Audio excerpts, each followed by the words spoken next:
അല്ല, അവിടെ യഥാർത്ഥത്തിൽ സംഭവിച്ചത് സ്വതന്ത്രനായി നിന്ന ഒരാളിൻ്റെ സ്വാധീന ശക്തി കൂടി ഉപയോഗപ്പെടുത്തിക്കൊണ്ട് ജയിച്ച മണ്ഡലമാണ് നിലമ്പൂർ.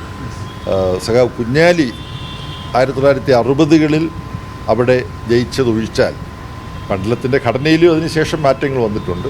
അതിനുശേഷം സ്ഥിരമായി UDF ജയിച്ചുകൊണ്ടിരിക്കുന്ന ഒരു മണ്ഡലമാണ്.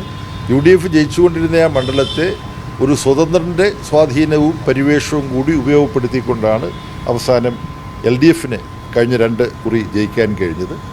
ആ സ്വതന്ത്രൻ എടുത്ത നിലപാട് എന്താണെന്ന് നിങ്ങൾക്കറിയാം. ആ സ്വതന്ത്രൻ UDFൻ്റെ ഒരു പ്രതിനിധിയെപ്പോലെ LDFനെതിരായിട്ട് CPMനെതിരായിട്ട് വലിയ കള്ളപ്രചാരവേലകൾ വ്യാപകമായിട്ട് നടത്തിയിരുന്നു.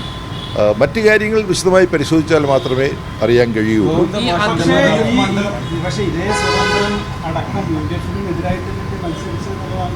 അല്ല, വോട്ടിൻ്റെ കണക്ക് മുഴുവൻ വന്നു.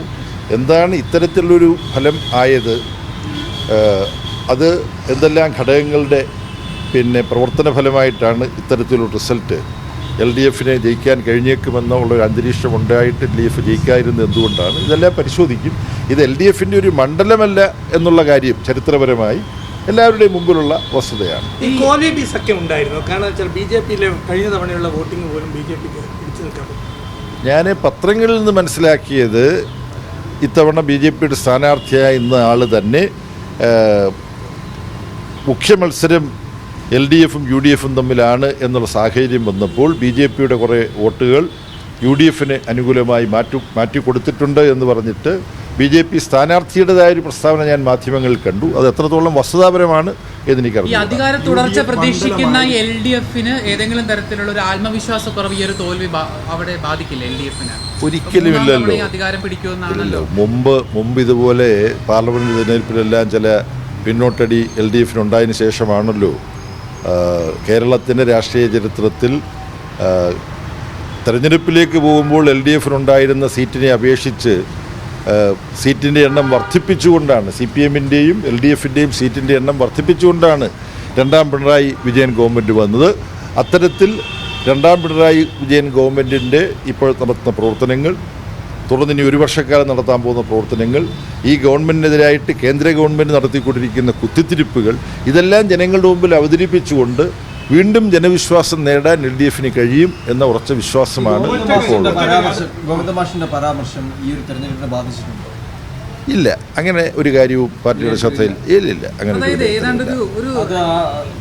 ഒരു പരാമർശം അനിവാര്യമായിരുന്നു. ഒരു ഇടത് അനുകൂല ഒരു ഫേസ്ബുക്ക് പേജുകളിലടക്കം ഗോവിന്ദ മാഷിനെതിരെ വലിയ പ്രചാരണമുണ്ട്. മാഷിന്റെ ചില പരാമർശങ്ങളുണ്ട്. ലെഫ്റ്റ് ആർമി, റെഡ് ആർമി അങ്ങനെ ലൈക്കുകളുള്ള ഫേസ്ബുക്ക് പേജുകളിലാണ്.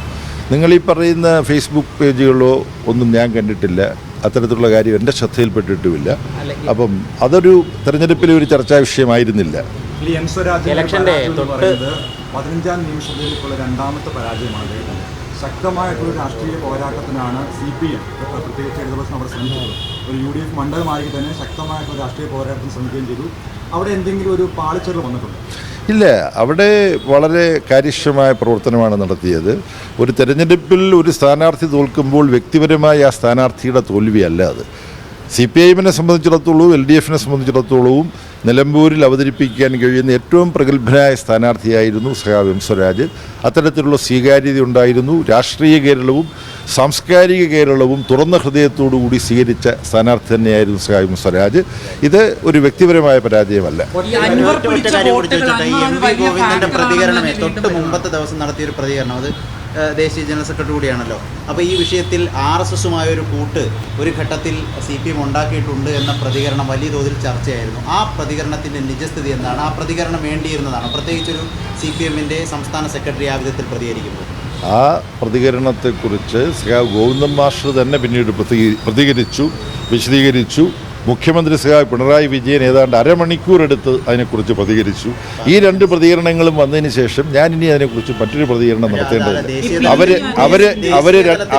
അവർ രണ്ടുപേരും നടത്തിയ പ്രതികരണങ്ങളാണ് ഇക്കാര്യത്തിൽ നടത്താൻ പറ്റുന്ന പ്രതികരണം. അൻവർ ഫാക്ടർ നിലമ്പൂരിൽ യാഥാർത്ഥ്യമാണെന്ന് കൂടി ബോധ്യമായില്ലേ? 20,000-ഓളം വോട്ടുകൾ അദ്ദേഹം ഒറ്റയ്ക്ക് നിന്ന് പിടിച്ചിട്ടുണ്ട്. അല്ല 20,000 വോട്ട് PV അൻവർ പിടിച്ച സാഹചര്യം എന്താണ് തുടങ്ങിയ കാര്യങ്ങളെക്കുറിച്ചെല്ലാം ഇപ്പോൾ എനിക്ക് പ്രതികരിക്കാൻ കഴിയില്ല. പക്ഷേ 20,000 വോട്ടിനടുത്ത് സമാഹരിക്കാൻ കഴിഞ്ഞ ഒരു വ്യക്തിയാണ് അൻവർ എന്നുള്ളത് ഒരു യാഥാർത്ഥ്യം നമ്മുടെ മുമ്പിലുണ്ട്. സഖാവ് നേരത്തെ പറഞ്ഞു, കാരണം സ്വതന്ത്രൻ്റെ ഒരു സ്വാധീനം ഉപയോഗിച്ചിട്ടാണ് 1960 ശേഷം ഈ മണ്ഡലം പിടിച്ചത്. സ്വാഭാവികമായിട്ടും PV അൻവർ പിടിച്ച വോട്ട് എന്ന് പറയുന്നത് ഇടതുപക്ഷത്തു നിന്നാണോ എന്നാണോ വിലയിരുത്തുന്നത്? ഇല്ല, അതിനെക്കുറിച്ചൊരു വിലയിരുത്തൽ ഇപ്പോൾ നടത്താൻ കഴിയില്ല. പാർട്ടിയുടെ ബന്ധപ്പെട്ട കമ്മിറ്റികൾ, അവിടുത്തെ തെരഞ്ഞെടുപ്പ് കമ്മിറ്റി എല്ലാം കൂടി ഈ വിഷയങ്ങളെല്ലാം ചർച്ച ചെയ്യും. ആ ചർച്ച ചെയ്ത് കഴിഞ്ഞാൽ ഇതിനെക്കുറിച്ച് നിങ്ങളോട് വിശദീകരിക്കാൻ അവസരമുണ്ടാവും.